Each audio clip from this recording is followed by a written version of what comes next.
Srimatre Namaha. The fourth sloka of Saundarya Lahari is Tadanyah Panibhyam Abhayavarado Daivataganaha Sameka Naivasi Prakadita Varabhicha Vinaya Bhayat Ratum Datum Palamapicha Vancha Samadikam Saranya Lokanan Tavahi Charana Veva Nipunav.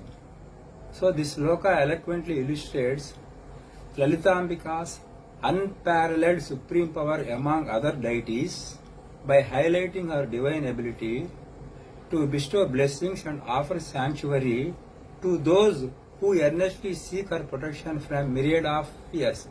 Myriad of fears means various kinds of fears. Now let us go through the meaning of this sloka. O Goddess of 14 worlds, you are the ultimate source of wisdom in the universe.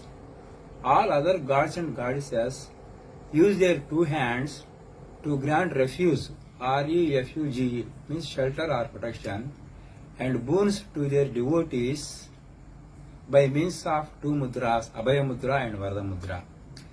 But you do not use your hands for this purpose.